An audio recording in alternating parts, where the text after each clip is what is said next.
Welcome back to Top 5 Scary. Hey, we love a good found footage horror film. Makes you feel like you're right there, doesn't it? Some are over the top, some you have to Google if they're even fake. The found footage element makes my skin crawl, and after watching these films, I bet yours will too.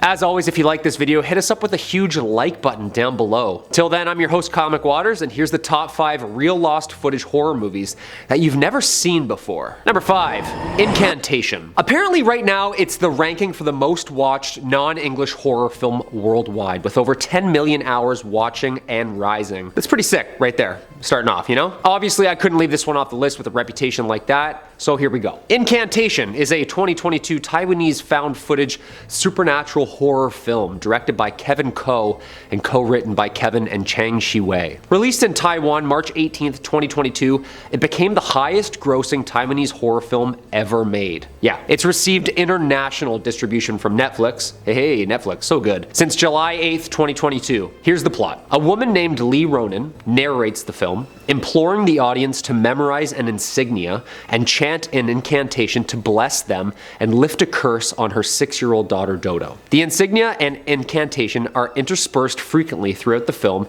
to encourage the viewer to pray along with it. Yeah, it's pretty horrifying. Ronan, her boyfriend Dom, and Dom's cousin Yuan break a religious taboo while documenting a ritual for their internet channel. They go to a remote village of Dom and Yuan's relatives who practice a religion worshipping an ancestral deity called Mother Buddha. The clan asks the three to submit their names with the incantation to Mother Buddha. And here we go. That night, the group spy on the clan performing a ritual where a young girl seems to be willingly prepared for sacrifice. The girl, whose body is covered completely head to toe in ruins, was left in front of a tunnel which the clan said is forbidden. Ronan waits for the girl while Dom and Yuan enter the tunnel.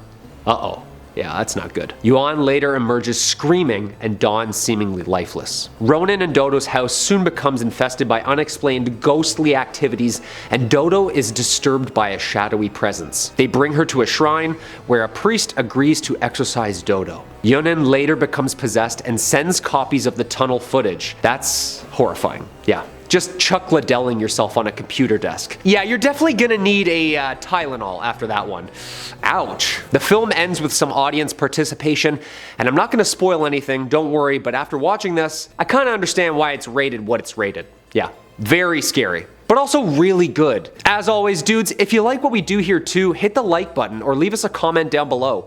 Which 2022 horror film has you hiding behind the covers? Number 4, Horror in High Desert. Horror in High Desert is a 2021 American film written, produced, and directed by Dutch Merrick in a pseudo-documentary format featuring found footage elements about the mysterious disappearance of a hiker in Nevada. An experienced outdoorsman vanishes in North Nevada while on an outdoor excursion. On the 3-year anniversary of his disappearance, his friends and loved ones recall the events leading up to the disappearance and for the first time speak about what they think actually happened.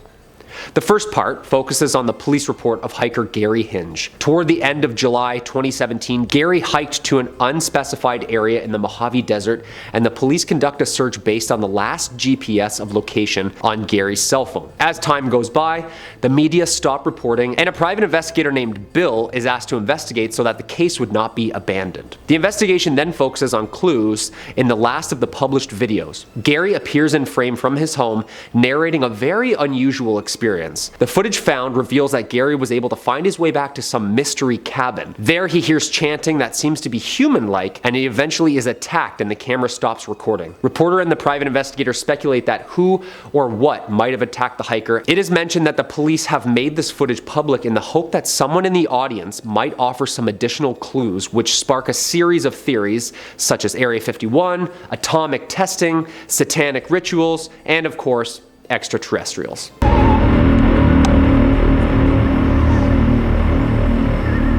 Yeah, that's absolutely horrifying. I didn't even see that thing. They really do a good job at involving the audience in the experience by asking them to help continue the search, which makes the film seem so real but not real at the same time, you know? Hey, great film. And I say aliens, that was definitely an alien, you know? I'm the alien guy, I'm just saying. Number 3, Dashcam. Dashcam is a 2021 computer screen horror film directed by Rob Savage and written by Gemma Hurley, Jed Shepard, and Savage. The entire film is shot from the perspective of the main character's handheld iPhone or the dashcam in her car as she live streams her actions for viewers whose comments are displayed. Kinda hard to read and watch at the same time, but it really makes it scarier, trust me. The film, of course, is produced by Blumhouse Productions, so you know it's gonna slap. Dashcam premiered at the 2021 Toronto International Film Festival in September 2021, where it was named second runner-up for the People's Choice Award. The plot: Annie Hardy is a right-wing internet personality who live streams from her car, making music and using her viewers' comments as lyrics. Tired of COVID-19 restrictions and homelessness in Los Angeles, Annie books a flight to London. There, she pays a visit to her former bandmate Stretch,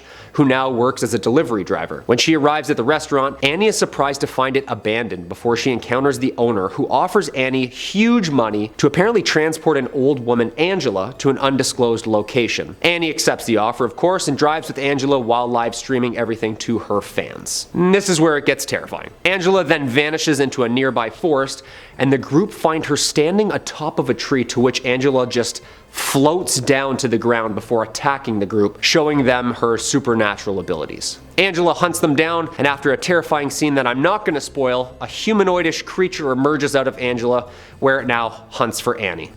Okay, Angela, this lady's gonna just take you to some friends, okay? Nope. Yeah, I would be saying a big nope, too. Hell no, I'm not driving some scary old lady in the middle of the night. That's like rookie horror film nonsense right there. Great movie though, great movie. Very scary. Number 2, Spree. Spree is a 2020 American comedy horror film directed by Eugene Kotlyarenko. The gonzo-style satire follows a social media obsessed rideshare driver played by Joe Keery, who we all love. In an attempt to become viral, he live streams himself murdering his passengers. Ooh, it's a challenge of a role, I'd say. The film also stars David Arquette, Kyle Mooney, and Misha Barton. It was executively produced by Drake. That's saying something right there. Spree premiered in 2020 at the 2020 Sundance Film Festival and was released theatrically on video on demand in 2020. The film received mixed reviews, though critics praised Keery's performance and the film's premise. I really like this movie. I think it's a good representation of 2020 culture, you know? With phones in our hand every second, everybody trying to go viral, doing anything you can for clout. This movie does just that. Okay. Here's the plot. A young man named Kurt is obsessed with being a social media star and becoming viral. Kurt finds work as a driver for a rideshare app called Spree, then fits out his car with cameras and begins a new live stream titled The Lesson, where he instructs viewers on how to become famous on social media. Kurt starts picking up passengers one by one and killing them off with poison that he politely offers riders, as well as a bunch of creative clout-chasing performance heinous acts. You'll see. Kurt is then stopped by 2 police officers who grow suspicious of him. It's revealed that Kurt's murders have already become public, with Kurt being nicknamed the Rideshare Killer. After police are unable to identify him, Kurt tries to flee, but he too is pursued by police, forcing him to crash his car through a homeless camp. With Kurt's murders becoming more well known online, Spree is temporarily shut down to allow an investigation to take place. Kurt tries to kill Jessie, the other character, but she pins him to the wall with her car and then in turn takes his phone and continues the social media presence which he started. Jessie then becomes a nationwide star after taking credit for Kurt's demise and capture surrounding the infamous rideshare killer. Yeah, I really like this movie. It's like super campy and over the top. It's serious at times, but also very gory. Joe Keery kills it with this role, and I feel like if you were needing a break from that Stranger Things character, yeah, we found it. You did very well, my friend. Very terrifying. And coming in at the number 1 spot, VHS 94. VHS 94 is a 2021 American found footage horror anthology film and the 4th installment in the VHS series. If you haven't seen these movies, they're great. Give them a shot. They're almost shot like a bunch of stories from the same era in one film. Like little mini true or false found footage movies that make the audience ask, is this campy or did this really happen? The film originates from a screenplay written by David Bruckner and Brad Miska. The overarching plot follows a police SWAT team who stumble upon a sinister cult compound and its collection of VHS tapes and what's on them. Following this series' cult origins around film festivals, VHS 94 has its world premiere at Fantastic Fest on September 26, 2021 and was also screened at the Beyond Fest on October 4th the same year. The film was released as a Shudder original film via Shudder, October October 6, 2021, and later that month, Shudder announced that it had become the platform's biggest movie premiere in its history, with record-breaking viewership numbers. That's awesome. Horror movies? Let's go. It's great stuff. These films are awesome. Okay, here's some plots. A SWAT team gets a tip and investigates a prison cell-like haunted house with various static screens playing different found footage. The first is a Channel 6 news reporter, Holly Marciano, and her cameraman, Jeff. They are filming a story about the Rat Man, a local legend who has supposedly been living in the town's storm drains. After interviewing several citizens who have reportedly witnessed the creature to gain information, the duo descend into the storm drain where they find several homeless encampments. Where they find several homeless encampments. While filming, they are approached by a man covered in black goop slime, and he murmurs, "Ratma." They attempt to flee, but they are captured by other similar residents of the sewers. Yeah, I'm not gonna spoil anything else because I really like the VHS series and the mini stories that they do. They're absolutely terrifying. The vampire part is the scariest part. I'm not spoiling anything. Check it out. Hey, thanks for watching Top 5 Scary. I've been your host, Kyle McWaters. As always, stay spooky, everybody.